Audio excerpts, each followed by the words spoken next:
الشیطان الرجیم بسم اللہ الرحمن الرحیم اور یہ صلاۃ والسلام علیک یا رسول اللہ وعلی آلک واصحابک یا حبیب اللہ الصلاۃ والسلام علیک یا نبی اللہ وعلی آلک واصحابک یا نور اللہ نویت سنت الاعتکاف۔ فرمان مصطفیٰ صلی اللہ تعالی علیہ وآلہ وسلم، تم اپنی مجلسوں کو مجھ پر درود پڑھ کر آراستہ کرو، تمہارا درود پڑھنا روز قیامت تمہارے لیے نور ہوگا۔ صلو علی الحبیب صلی اللہ تعالی علی محمد وعلی آلہ وصحبہ وبارک وسلم صلاۃ و سلام علیک یا سیدی یا رسول اللہ۔ حشر تک ڈالیں گے ہم پیدائش مولا کی دھوم، حشر تک ڈالیں گے ہم پیدائش مولا کی دھوم، مثل فارس نجد کے قلعے گراتے جائیں گے، خاک ہو جائے عدو جل کر مگر ہم تو رضا، دم میں جب تک دم میں ذکر ان کا سناتے جائیں۔ سرکار کی آمد، دلدار کی آمد، حضور کی آمد، مکی کی آمد، مدنی کی آمد، ہاشمی کی آمد، آقا اتار کی آمد۔ الحمدللہ عز و جل جامع مسجد فیضان اعلیٰ حضرت میں ماہ ربیع نور کی برکتیں سمیٹنے کے لیے یہ 12 روزہ مختصر محافل میلاد کا سلسلہ آج سے شروع کیا گیا ہے۔ اللہ تبارک و تعالی سے ہم ملتجی ہیں کہ مولا کریم ہمیں آقا کریم علیہ السلام کا ذکر خیر کرنے اور سننے کی توفیق عطا فرمائے اور اس کی برکتوں سے ہمیں مالا مال فرمائے، اور حضور کا ذکر نہ کریں تو پھر کس کا کریں۔ لقد من اللہ نے بے شک احسان کیا، اذ بعث فیہم رسولا، کہ تم میں سے ہی تم میں ایک رسول بھیجا ہے جی۔ تو رسول اللہ تبارک و تعالیٰ نے بھیجا ہم میں، اور یہ ایسا رسول ہے جو غیب کی خبریں بھی دیتا ہے اور لوگوں کے دلوں کو پاک بھی کرتا ہے، لوگوں کے دلوں کو پاک بھی کرتا ہے۔ یزکیہم، کہ یہ تمہیں پاک کرنے والے ہیں، وَيُعَلِّمُهُمُ الْكِتَابَ، کہ اور تمہیں کتاب کا علم سکھانے والے ہیں۔ تو ایسا پاکیزہ، ستھرا، پیارا، سچا، اچھا اپنا حبیب اللہ تبارک تعالیٰ نے ہمیں بھیجا۔ اللہ تعالیٰ کا کروڑا کروڑ احسان کہ حضور تاجدار ختم نبوت اس دنیا میں جلوہ گر ہوئے، اور آپ کی تشریف آوری کی برکت سے اندھیرا چڑھ گیا، کفر کے بادل چھٹ گئے۔ اللہ تبارک و تعالیٰ نے اپنے محبوب کے ذریعے گمراہوں کو ہدایت عطا فرمائی۔ آج جیسا کہ میں نے عرض کیا تھا کہ حضور تاجدار ختم نبوت صلی اللہ تعالی علیہ وآلہ وسلم کے ذکر کا آغاز ہوگا، اور ہم ابتدا انشاءاللہ حضور کے آباء و اجداد سے کریں گے۔ تو حضور سید عالم صلی اللہ تعالی علیہ وآلہ وسلم کے آباء و اجداد بڑے جو ہے متبرک لوگ ہیں، شرفائے عرب میں سے ہیں، اور نبی پاک صلی اللہ تعالی علیہ وسلم کی حدیث مبارکہ ہے کہ میرے آقا نے فرمایا کہ اللہ تبارک و تعالی نے مجھے پاک صلبوں میں سے پاک رحموں میں منتقل کرتا رہا، اور یہاں تک کہ حضرت عبداللہ کے صلب میں آئے اور اپنی ماں کے رحم میں بی بی آمنہ کے پیٹ میں آپ کا جب نور تشریف لایا، اور پھر آقا کریم علیہ السلام کی 12 ربیع الاول کو ولادت ہو گئی۔ تو آقا کریم علیہ السلام کا جو نسب ہے، تاریخ نگاروں نے جو بیان کیا ہے وہ کچھ اس طریقے سے ہے: حضرت محمد صلی اللہ تعالی علیہ وسلم بن عبداللہ بن عبد المطلب بن ہاشم بن عبد المناف بن قصی بن کلاب بن مرہ بن کعب بن لوئی بن غالب بن فہر بن مالک بن نضر بن کنانہ بن خزیمہ بن مدرکہ بن الیاس بن مدر بن نزار بن معاد بن عدنان. یہ بخاری شریف میں حضور سید عالم صلی اللہ تعالی علیہ وآلہ وسلم کا نسب ذکر ہے. اور والدہ ماجدہ کی طرف سے حضور سید عالم کا شجر نسب یہ ہے: حضرت محمد صلی اللہ علیہ وسلم بن آمنہ بنت وہاب بن عبد مناف بن زہرہ بن کلاب بن مرہ. تو حضور سید عالم کے والدین کا نسب نامہ کلاب بن مرہ پر مل جاتا ہے، اور آگے چل کر دونوں سلسلے ایک ہو جاتے ہیں. عدنان تک آپ کا نسب جو ہے صحیح سندوں کے ساتھ بے اتفاق مورخین ثابت کرتے ہیں. اس کے بعد ناموں میں بہت کچھ اختلاف ہے. حضور سید عالم جب بھی اپنا نسب نامہ بیان فرماتے تھے تو عدنان ہی تک ذکر فرماتے تھے، مگر اس پر تمام مورخین کا اتفاق ہے کہ حضرت عدنان حضرت اسماعیل علیہ السلام کی اولاد میں سے ہیں، اور حضرت اسماعیل علیہ السلام حضرت ابراہیم خلیل اللہ علیہ السلام کے فرزند ارجمند ہیں. حضور اکرم صلی اللہ علیہ وسلم کا خاندان و نسب نجابت اور شرافت میں تمام دنیا کے خاندانوں سے اشرف و اعلیٰ ہے. اور یہ وہ حقیقت ہے کہ آپ صلی اللہ علیہ وسلم کے بدترین دشمن کفار مکہ بھی اس کا انکار نہ کر سکے. جب نجاشی بادشاہ نے حبشہ میں ابو سفیان سے مکالمہ کیا جبکہ آپ کفر کی حالت میں تھے، ابو سفیان اس وقت کفر کی حالت میں تھے، جب حضور سید عالم صلی اللہ علیہ وسلم کے خاندان کے بارے میں پوچھا گیا تو بھرے دربار میں ابو سفیان نے کہا ہوا ذو نسب، کہ وہ بڑے اعلیٰ نسب والے ہیں. یعنی کفار بھی آپ کے نسب کو اعلیٰ نسب سمجھا کرتے تھے. اور مسلم شریف کی روایت میں کہ اللہ تعالیٰ نے حضرت اسماعیل علیہ السلام کی اولاد میں سے کنانہ کو برگزیدہ بنایا، اور کنانہ میں سے قریش کو چنا، اور قریش میں سے بنی ہاشم کو منتخب فرمایا، اور بنی ہاشم میں سے حضور نے فرمایا کہ مجھ کو چن لیا. اللہ اکبر اللہ اکبر. بہرحال یہ ایک مسلمہ حقیقت ہے کہ لہن نسب العالی فلیس کمثلی حسیب نصیب منعم متکرم.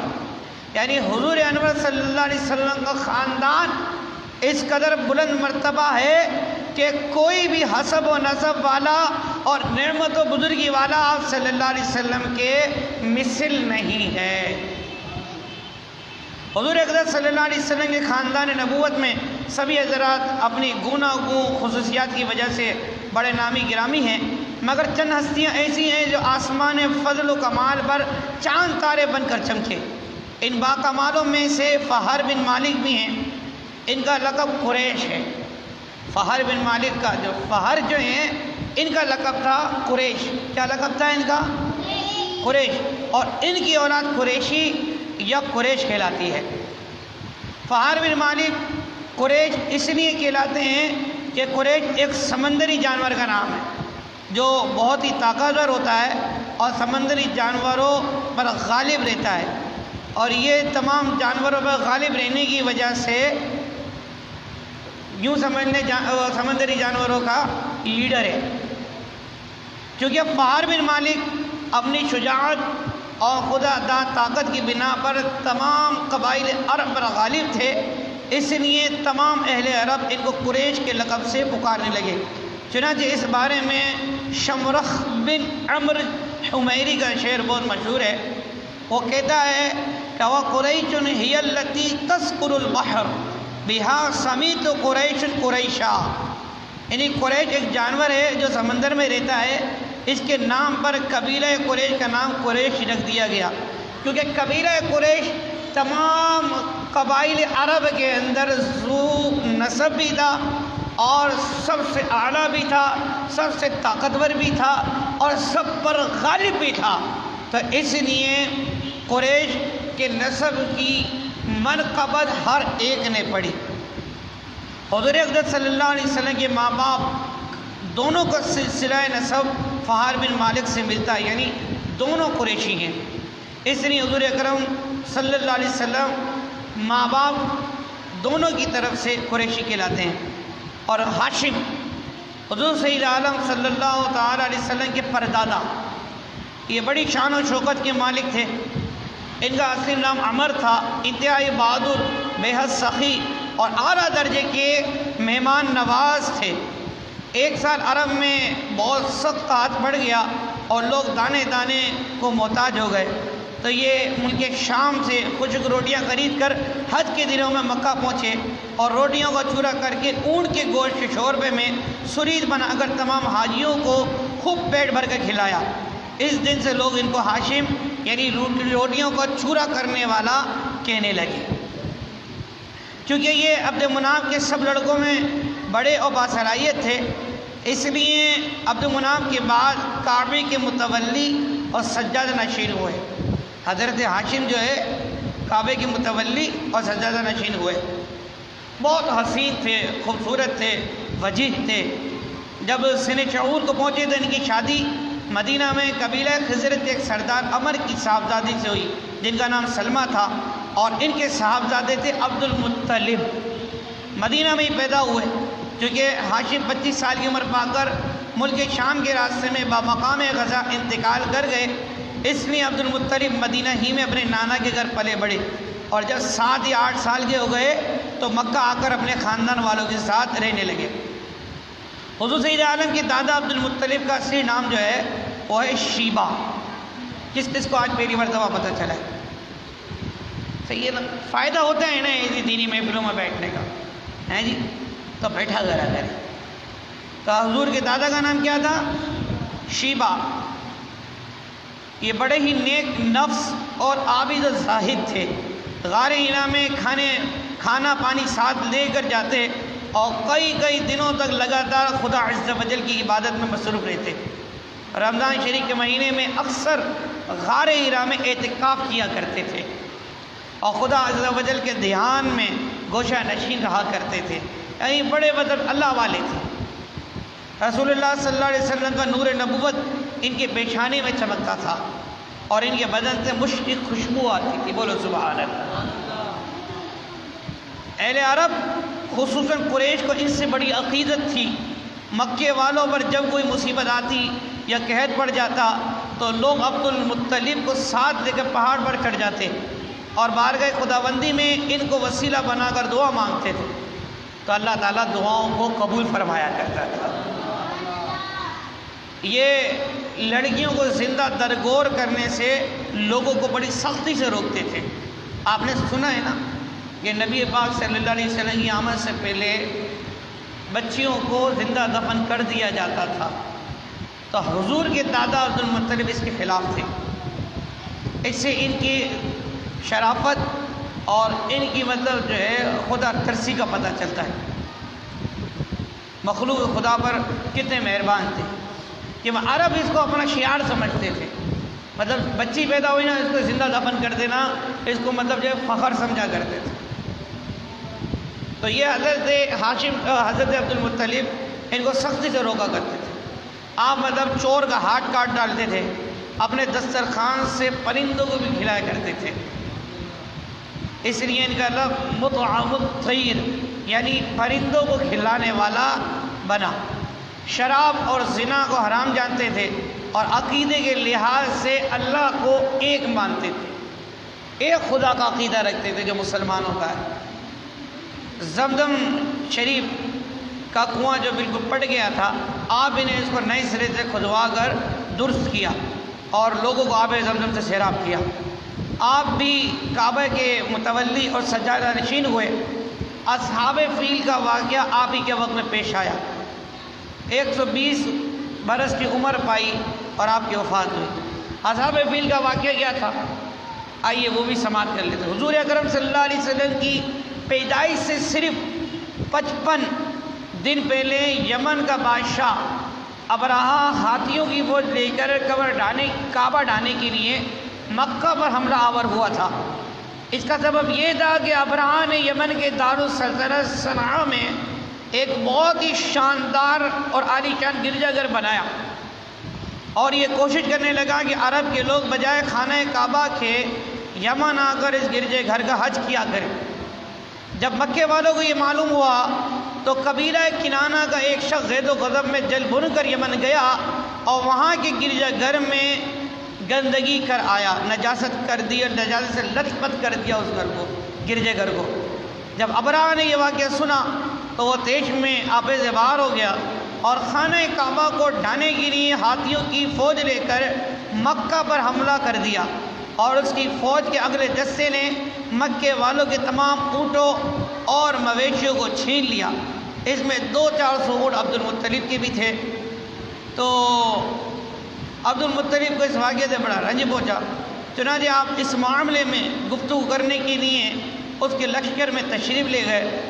جب ابرہہ کو معلوم ہوا کہ قریش کا سردار اس سے ملاقات کے لیے آ رہا ہے جی، تو اس نے آپ کو اپنے خیمے میں بلا لیا، اور جب عبد المطلب کو دیکھا کہ ایک بلند قامت اور رعبدار اور نہایت ہی حسین و جمیل آدمی یہ میرے سامنے کھڑا ہے، جس کی پیشانی پہ نور نبوت کا جاہ و جلال چمک رہا ہے، تو صورت دیکھتے ہی ابرہہ مرعوب ہو گیا،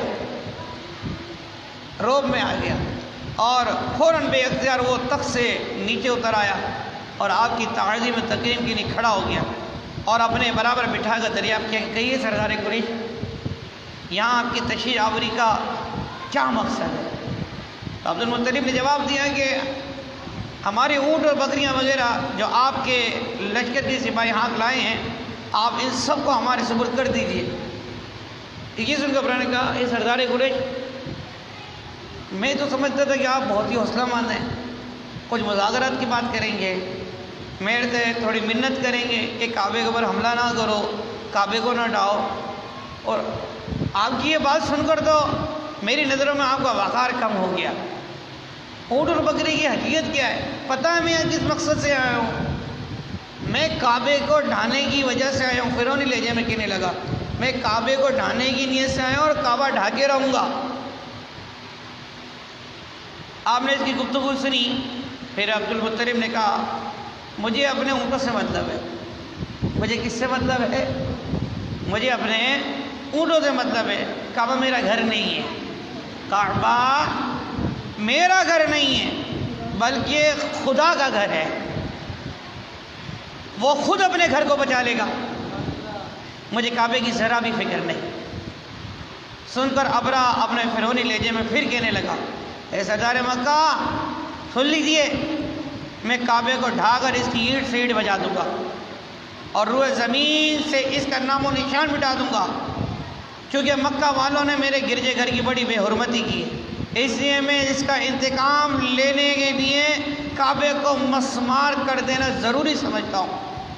عبد المطلب نے فرمایا پھر آپ جانیں اور خدا جانے میں آپ سے سفارش کرنے والا کون ہوتا ہوں۔ اس گفتگو کے بعد ابرہہ نے تمام جانوروں کو واپس کر دینے کا حکم دے دیا، اور عبد المطلب تمام اونٹوں اور بکریوں کو ساتھ لے کر اپنے گھر چلے آئے، اور مکے والوں سے فرمایا کہ تم لوگ اپنے اپنے مال مویشی کو لے کر مکے سے باہر نکل جاؤ اور پہاڑوں کی چوٹیوں پر چڑھ کر اور دروں میں چھپ کر پناہ لو۔ مکے والوں سے کہہ کر پھر خود اپنے خاندان کے چند آدمیوں کو ساتھ لے کر خانہ کعبہ میں گئے، اور دروازے کا حلقہ پکڑ کر انتہائی بے قراری اور گریہ بازاری کے ساتھ دربار باری میں اس طرح دعا مانگنے لگے، اللہم ان المرء یمنع رحلہ وفمنہ رحالک وانصر علی آل سلیب وعابدہ اليوم لک۔ اے اللہ، اب بے شک ہر شخص اپنے گھر کی حفاظت کرتا ہے، لہذا تو بھی اپنے گھر کی حفاظت فرما، اور سلیب والوں اور سلیب کے پجاریوں یعنی عیسائیوں کے مقابلے میں اپنے عبادت گزاروں کی مدد فرما۔ عبد المطلب نے یہ دعا مانگی اور اپنے خاندان والوں کو ساتھ لے کر پہاڑ کی چوٹی پر چڑھ گئے اور خدا کی قدرت کا جلوہ دیکھنے لگے۔ ابرہہ جب صبح کو کعبہ ڈھانے کے لیے اپنے لشکر جرار اور ہاتھیوں کی قطار کے ساتھ آگے بڑھا اور مقام مغمس میں پہنچا تو خود اس کا ہاتھی جس کا نام محمود تھا ایک دم بیٹھ گیا، ہر چند مارا اور بار بار للکارا مگر ہاتھی نہیں اٹھا۔ اسی حال میں کہہ رہے الہی ابابیلوں کی شکل میں نمودار ہوا اور ننھے ننھے پرندے جھنڈ کے جھنڈ جن کی چونچ میں اور پنجوں میں تین تین کنکریاں تھیں سمندر کی جانب سے حرم کعبہ کی طرف آنے لگے۔ ابابیلوں کے ان دل بادل لشکروں نے ابرہا کی فوجوں پر اس زور سے سنگباری شروع کر دی کہ آن کی آن میں ابرہا کا لشکر اور اس کے ہاتھیوں کے پرخچے اڑ گئے۔ ابابیلوں کی سنگباری خداوند کا ہار و جبار کے قہر و غضب کی ایسی مار تھی کہ جب کوئی کنکری کسی ہاتھی سوار کے سر پر پڑتی تھی تو وہ اس آدمی کے بدن کو چھیدتی ہوئی، ہاتھی کے بدن کو چیرتی ہوئی نیچے جا چلتی تھی اور زمین کے اندر بھی سراغ ہو جایا کرتا تھا۔ ابرہا کی فوج کا ایک آدمی بھی زندہ نہ بچا اور سب کے سب ابرہا اور اس کے ہاتھیوں سمیت اس طرح ہلاک و برباد ہو گئے کہ ان کے جسموں کی بوٹیاں ٹکڑے ٹکڑے ہو کر زمین پر بکھر گئیں۔ اللہ تبارک و تعالی نے اس واقعے کو سورہ فیل میں ذکر کیا، الم تر کیف فعل ربک باصحاب الفیل الم یجعل کیدہم فی تضلیل وارسل علیہم طیرا ابابیل ترمیہم بحجارۃ من سجیل فجعلہم کعصف مأکول۔ فرمایا کہ اے محبوب کیا آپ نے نہ دیکھا کہ آپ کے رب نے ان ہاتھی والوں کا کیا حال کر ڈالا؟ کیا ان کے جو سازشیں تھیں ان کی سازشوں نے تباہی میں نہ ڈالا اور ان پر پرندوں کی ٹکڑیاں بھیجی تاکہ انہیں کنکر کے پتھروں سے ماریں تو انہیں چبائے ہوئے بھوس جیسا کر دیا۔ ان کی حالت ایسی ہوئی تھی کہ بھوس کی جیسے بھوسا بکھر جاتا ہے نا، اکٹھا نہیں ہوتا بھوسا، اس طرح بھوسے کی طرح بکھر گئے تھے سارے کے سارے۔ اور پھر جب یہ عبد المطلب نے دیکھا کہ یہ لشکری سارے ہلاک ہو چکے ہیں تو آپ مطلب جو ہے خدا کا شکر ادا آپ نے کیا اور پہاڑوں سے نیچے اترے اور حضرت عبد المطلب کی اس کرامت کا دور دور تک چرچا ہوا اور آپ کی عزت، آپ کا وقار، آپ کا مطلب جو ہے لوگوں کے دلوں میں پیار اور بھی زیادہ بڑھ گیا۔ حضرت عبد المطلب کے بیٹے ہیں حضرت عبداللہ، یہی ہمارے پیارے آقا صلی اللہ علیہ وسلم کے والد ماجد ہیں اور یہ عبد المطلب رضی اللہ تعالیٰ کے تمام بیٹوں میں سب سے زیادہ باپ کے لاڈلے اور پیارے تھے، چونکہ ان کی پیشانی میں نور محمدی اپنی پوری شان و شوکت کے ساتھ چمکتا تھا، اس لیے حسن و خوبی پیکر، حسن و خوبی کے پیکر اور جمال و صورت و کمال سیرت کے آئینہ دار اور عفت و پارسائی میں یکتا روزگار تھے۔ قبیلہ قریش کی تمام حسین عورتیں ان کے حسن و جمال پر فریفتہ تھی اور ان سے شادی کی خواہش رکھتی تھی، مگر عبد المطلب ان کی ایک ایسی عورت کی تلاش میں تھے جو حسن و جمال کے ساتھ ساتھ حسب و نسب کی شرافت اور عفت و پارسائی میں بھی ممتاز ہو۔ عجیب اتفاق کہ ایک دن عبداللہ رضی اللہ تعالیٰ عنہ شکار کے لیے جنگل میں تشریف لے گئے تو ملک شام کی یہودی چند علاماتوں سے پہچان گئے تھے کہ نبی آخر الزمان کے والد ماجد یہی ہیں۔ چنانچہ ان یہودیوں نے حضرت عبداللہ پر بار بار حملہ کیا، بار بار قتل کرنے کی کوشش کی، لیکن ہر بار مطلب جو ہے ناکام ہو جاتے۔ ایک مرتبہ یہودیوں کی ایک بہت بڑی جماعت مسلح ہو کر اس نیت سے جنگل میں گئی کہ عبداللہ رضی اللہ تعالیٰ عنہ کو تنہائی میں دھوکہ دے کر قتل کر دے گی، مگر اللہ تعالیٰ نے اس مرتبہ بھی اپنے فضل و کرم سے بچا لیا۔ عالم غیب سے ایسے سوار نمودار ہوئے جو اس دنیا کے لوگوں سے کوئی مشابہت نہیں رکھتے تھے، ان سواروں نے آ کر یہودیوں کو مار بھگایا اور حضرت عبداللہ رضی اللہ تعالیٰ عنہ کو بحفاظت ان کے مکان تک پہنچا دیا۔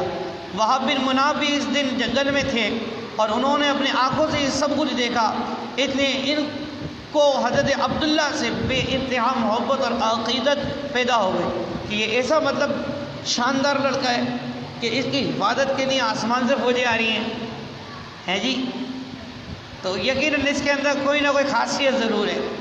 چنانچہ ان کی نور نظر حضرت بی بی آمنہ رضی اللہ تعالی عنہا، یہ جو کہ یہ بھی مطلب پارسائی کے اندر یکتا روزگار تھی، تو انہوں نے سوچا وہب بن مناف نے کہ اپنی اس نور نظر کی شادی بس اس عبداللہ سے ہی کرنی ہے۔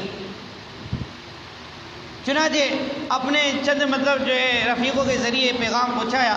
حضرت عبد المطلب کو جب یہ پتہ چلا کہ مطلب وہاب بن عبد مناف شادی کرنا چاہتے اپنے بیٹے کی، اب اپنی بیٹی کی میرے بیٹے سے، تو آپ نے حضرت آمنہ کے بارے میں سن رکھا تھا. وہ پارسائی کے اندر، حسن و جمال کے اندر یکتا روزگار ہیں. تو جیسے دلہن عبد المطلب کو حضرت عبداللہ کے لیے چاہیے تھی تو ویسے مل چکی تھی. چنانچہ دونوں کی خوشی خوشی یہ شادی طے پائی اور حضرت عبداللہ کا اور حضرت آمنہ کا جو ہے نکاح ہو گیا.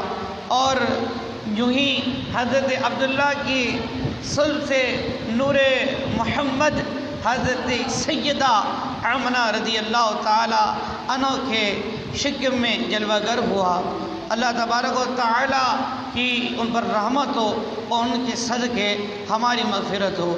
بی بی آمنہ رضی اللہ تعالی عنہ بھی بہت باکمال تھی. حضور سید عالم صلی اللہ تعالی علیہ وآلہ وسلم سے بے انتہا محبت کیا کرتی تھی. آج حضور کے والدین تک ہم نے تذکرہ سنا. انشاءاللہ العزیز کل ہم انشاءاللہ حضور کے پیدائش کے حوالے سے جو واقعات کتابوں میں ملتے ہیں انشاءاللہ اس کو سماعت کریں گے. اللہ تبارک و تعالیٰ سے دعا ہے کہ ہم نے جو کچھ سنا اس کو یاد رکھنے کی توفیق عطا فرمائے اور ہمیں آج کی اس محفل کی برکت نصیب فرمائے. سرکار کی آمد، دلدار کی آمد، حضور کی آمد، اور نور کی آمد، آقا عطار کی آمد. صلاۃ السلام کے لیے کھڑے ہو جائیے. مصطفیٰ جان رحمت پہ لاکھوں سلام، شمع عزم ہدایت پہ لاکھوں سلام. جی سہانی گھڑی چمکا طیبہ کا چاند، اس دل افروز